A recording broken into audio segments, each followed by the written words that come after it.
छठ पूजा धार्मिक और सांस्कृतिक आस्था का लोकप्रिय पर्व है। छठ महापर्व में सूर्य देव के लिए व्रत किया जाता है और उनकी पूजा होती है, इसलिए इसे सूर्य षष्ठी के नाम से भी जाना जाता है। यह पर्व हर वर्ष का कार्तिक मास के शुक्ल पक्ष की षष्ठी तिथि से 4 दिवसीय छठ महापर्व की शुरुआत होती है। छठ महापर्व संतान प्राप्ति के एवं सुखी जीवन यापन के लिए किया जाता है।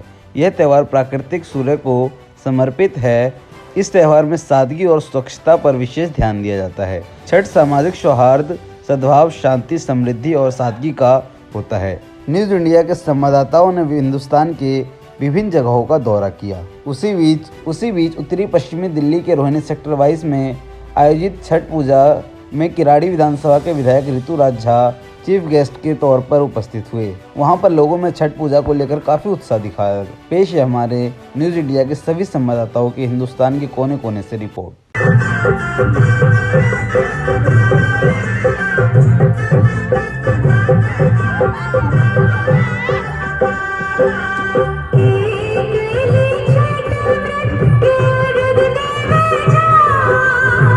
आप देख रहे हैं न्यूज़ इंडिया। अभी मैं उत्तरी पश्चिमी दिल्ली के रोहिणी सेक्टर 22 में उपस्थित हूँ। यहाँ पर आप देख सकते हैं कितने हर्षोल्लास के स्त्री हो या पुरुष हो छठ पर्व का त्यौहार मना रहे हैं। छठ पर्व का जो त्यौहार है ये सूर्य उपासना प्रकृति को समर्पित है। आइए हम जानते हैं कि यहाँ पर उपस्थित है कि छठ पर्व क्यों मनाया जाता है, यहाँ पर किस तरह की व्यवस्था है। आपका नाम? कितने साल से मनाया जाता है? 10 साल हो गए जब से मेरा बेटा हुआ था। मन्नत मांगी थी कि क्या होगा, बड़ी प्रॉब्लम हुई थी और ठीक हो जाएगा तो छठ पर्व में यहाँ पर क्या क्या व्यवस्था किया गया? यहाँ पे छठ व्रतियों के लिए हमने ये पहली बार छठ पूजा का आयोजन हमने किया हुआ है और इसमें छठ व्रतियों की सहूलियत के लिए आप देख सकते हैं हमने टेंट लगवाया हुआ है, लोगों को दिक्कत ना हो। सारे घाट बनवाया गया है सफाई करके और किसी तरह की परेशानी ना हो, बिकॉज ये हमारी लोक आस्था का प्रतीक है और ये ऐतिहासिक और पौराणिक भी है और हम बहुत हर्षोल्लास के साथ मनाते हैं छठ पूजा। तो बस इस हमने सबके सुविधा का ख्याल रखा और छठ करते सुबह की जो पारण है उसमें अपना क्या कहना है, क्या व्यवस्था करेंगे? सुबह यहाँ पे जितने भी व्यवस्था है, लेकिन जो दर्शनाभिलाषी है उनकी सही से उसमें बैठ के दर्शन करने और दर्शन करके जाते वक्त उनको सबको प्रसाद वितरण होगा। बिना प्रसाद के कोई नहीं जाएंगे, सबको दर्शन के बाद प्रसाद। देखिए यहाँ पे जो व्यवस्थापक लोग सब लोग बात कर रहे थे, कुछ यहाँ पे छठ व्रत करने वाले भी उपस्थित है, स्त्री या पुरुष हो।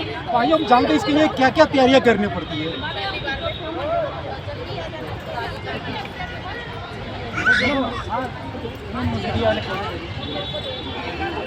छठ पर्व जो त्योहार जो मनाते आ रहे हैं, कितने सालों से मनाते आ रहे हैं और इसमें क्या क्या तैयारी करनी पड़ती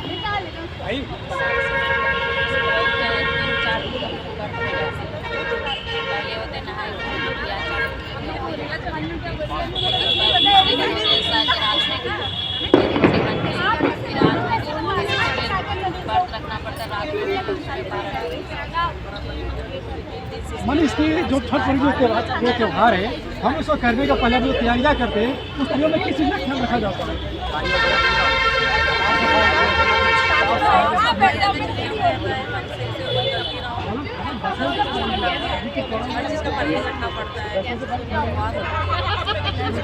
उपवास होता है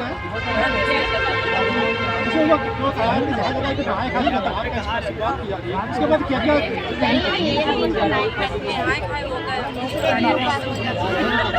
इसमें कोई खरना भी होता है, क्या क्या उसके परिवार से हम पूछना चाहते हैं कि क्या क्या करनी पड़ती है इसमें? दोस्ती बनाते हैं, खीर बनाते हैं, उसके फल उसको कट करके करना, वीडियो लंबी हो जाएगी। आज भी भर दिन भर रहा।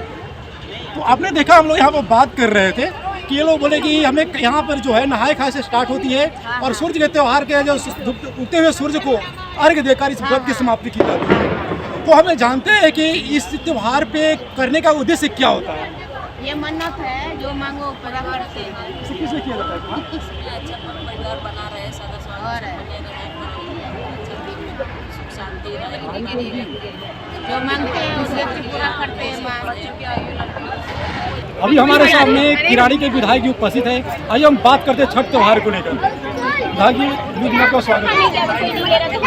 और ये जो छठ त्योहार है ये किस लिए मनाया जाता है, किस वजह से मनाया जाता है? हेलो हेलो हेलो धार्मिक छठ पूजा समिति, छठ पूजा समिति पॉकेट 11।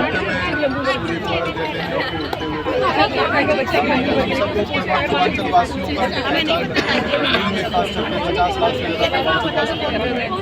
आज मुझे बड़ी खुशी है कि दिल्ली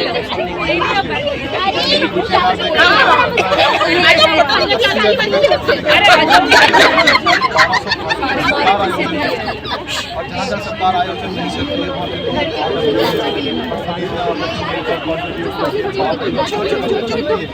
यही हमारी पहचान है, ये हमारा प्रतीक है, हमारी एकता का, हमारी ताकत का, हमारे कल्चर का।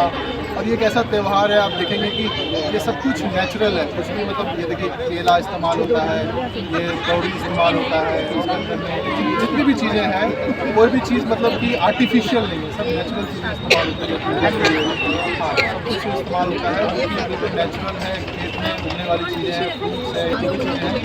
और यही इसकी खासियत है, काफ़ी एनवायरमेंट फ्रेंडली कराते हैं। पिछले 7 साल से किरारी क्षेत्र तो आप समझते हैं कि पूरा पूर्वांचल वासियों का क्षेत्र है, सरकार की तरफ से आयोजन कराते हैं।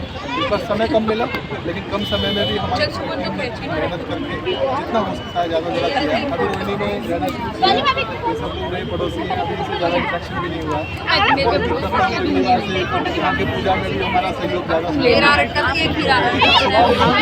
पूजा को लेकर आपकी ओर से मैं भी पता क्या करती हूँ, पहले उनके फोन में से फोटो अपलोड हमारी भेज तरफ देती से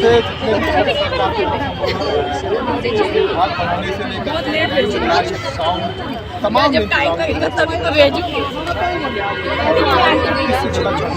किरानी क्षेत्र और पूरे दिल्ली के अंदर में 1200 से सारा इंतजाम दिल्ली मैं छठ पूजा समिति की तरफ से आर्या जी भी आ गए सर, शर्मा जी आ गए सर, सभी का स्वागत है। मैं छठ पूजा समिति की तरफ से, ये हमारी पहली छठ पूजा समिति है और मैं आप लोगों का आगमन हमारे लिए इसमें चार चांद लग गया। मैं आप लोगों के ऐसे ही प्यार, सुझाव और सहयोग की आशा करता हूँ। और जो अपनी परंपरा रही है, क्योंकि हम 1000 किलोमीटर दूर मैं अगर बोलूँ यहाँ अगर के बिहार से हम हैं, लेकिन ये लोक परंपरा का पर्व, आस्था का पर्व अब ये बिहार में ही नहीं रहा, ये पूरे भारतवर्ष का, पूरे विश्व में फैला हुआ है। और ये हमारे जो पर्व त्यौहार है, जिसकी वजह से हमारी एक पहचान है, हमारे सांस्कृतिक पहचान है। जैसे कि विधायक जी ऋतुराज झा जी ने बताया कि ये ऐतिहासिक ही नहीं पौराणिक भी है, ऐसा नहीं कि ये मनाया जा रहा है। पौराणिक में मैं जस्ट थोड़ा सा इसमें ब्रीफ करना चाहूँगा कि ये अगर आप बात करेंगे त्रेता युग में, तो त्रेता युग में जब भगवान श्री राम जी जो लंका पर विजय प्राप्त करके जब अयोध्या आए थे, तो अयोध्या आने से पहले सरजू नदी में नहा करके ही अयोध्या में प्रवेश किया था।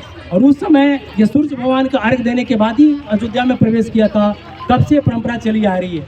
अगर मैं द्वापर युग की बात करूं, तो द्वापर युग में उस समय भी जो कर्ण सूर्यवीर जो महाभारत काल में उनको सूर्यपुत्र भी कहा जाता है, वो सूर्यपुत्र भी सुबह जो षष्ठी व्रत होता है वो भगवान भास्कर का अर्घ देने के बाद भी करते हैं। और आप सभी को पता होगा कि सूरवीर कर्ण जैसा बलशाली महाभारत काल में बहुत कम लोग ही देखने को मिले, एक विश्व पितामह ही थे। अगर और भी परंपराएं बहुत पुरानी है, जैसे विधायक जी ने बताया ऋतुराज जी ने, कि ये बहुत प्राकृतिक है।